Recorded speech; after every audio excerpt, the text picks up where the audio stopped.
সুপ্রিয় দর্শক বন্ধুরা, আপনারা কি কখনো এটা ভেবে দেখেছেন যে যারা ধনী ব্যক্তি তারা দিনের পর দিন আরও বেশি ধনী হয়ে উঠছেন, যাদের টাকা আছে তারা আরও টাকা বাড়াচ্ছেন, কিন্তু যারা গরিব দরিদ্রের শিকার সেই সকল মানুষ কিন্তু সারা জীবন সেই গরিব দুঃখী মানুষ থেকে যান।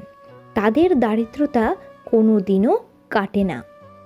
তবে এটা তো ঠিক, এই বর্তমান যুগে সমাজের প্রত্যেকটি মানুষই কিন্তু নিজের কঠোর পরিশ্রম নিজের নিষ্ঠার সঙ্গে পূর্ণ একাগ্রতার সঙ্গে করছেন, তার জীবনে আরও উন্নতি করার চেষ্টা করে যাচ্ছেন। তবে অতিরিক্ত কঠোর পরিশ্রমের মাধ্যমেও তারা কিন্তু সেই ধনী হওয়ার স্বপ্ন পূরণ করতে পারছেন না।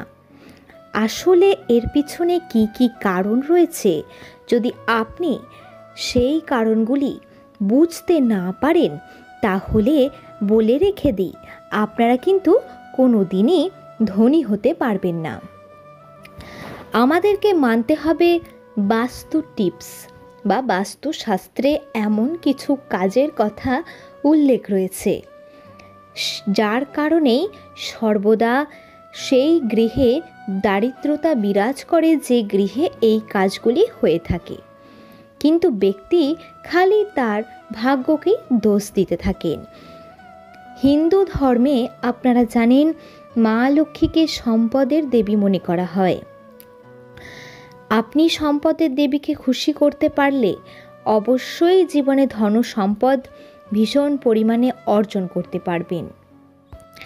আসুন জেনে নিই সেই কাজগুলি বা আমাদের ব্যাড হ্যাবিট বদ অভ্যাসগুলি কী কী, যার কারণে দেবী লক্ষ্মী ক্রুদ্ধ হন। প্রথমত, দেরি করে ঘুম থেকে ওঠা।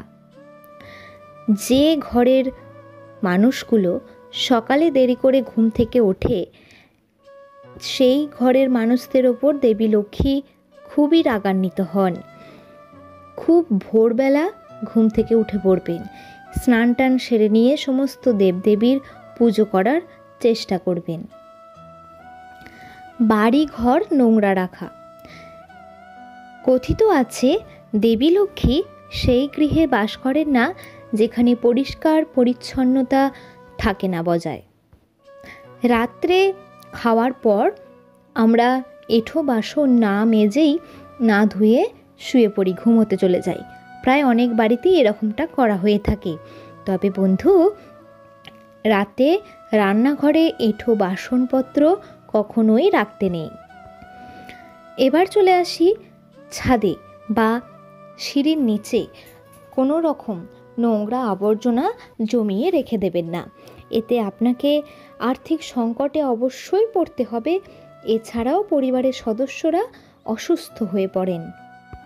বন্ধুরা, আপনার বাড়ির কল থেকে যদি অনবরত জল পড়তেই থাকে, কল থেকে টপ টপ টপ করে জল পড়া বাস্তুশাস্ত্র অনুযায়ী একদম উচিত নয়। জেনে রেখে দিন, আর্থিক ক্ষতির এটি একটি প্রধান কারণ হিসেবে বিবেচিত হয়। আর হ্যাঁ, বাথরুমের বালতি কখনো খালি রাখবেন না। জল ভর্তি করতে না পারলে অবশ্যই বালতিটি উল্টে রেখে দিন, সোজা করে খালি করে রাখবেন না।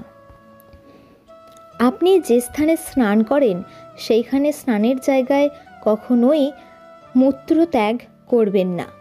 হ্যাঁ বন্ধুরা, অজান্তে স্নানের জায়গায় যদি আপনি পেচ্ছাপ করেন তাহলে এটিও আপনার ঘরে আর্থিক ক্ষতি ডেকে আনবে। এই সব কারণে কিন্তু আপনার ধনী হয়ে ওঠার স্বপ্ন কোনো দিনই পূর্ণ হবে না। যারা যারা শ্মশানে যান, শ্মশানে গিয়ে উচ্চ স্বরে হাসা উচিত নয়। শ্মশানে গিয়ে যদি আপনি হাসেন তাহলে সেটা জেনে রাখবেন, মৃতের ব্যক্তির পরিবারকে অপমান করা আপনার 100টা পাপের সমান হয়ে যাবে এই একমাত্র হাসি। সুপ্রিয় বন্ধুগণ, আপনাদেরকে জানিয়ে দিলাম কি কি কারণে আপনাদের বাড়িতে উন্নতি হয় না বা আর্থিক দিক থেকে আপনারা কোনো দিনই সেই জায়গায় পৌঁছতে পারেন না। যাই হোক, এবার বলবো যে অবশ্যই এই জিনিসগুলিকে এবার থেকে খেয়াল রাখবেন, আর দুর্ভোগ, জীবনের সকল দুর্ভোগ থেকে মুক্তি পেতে ঠাকুরের নাম গান করবেন।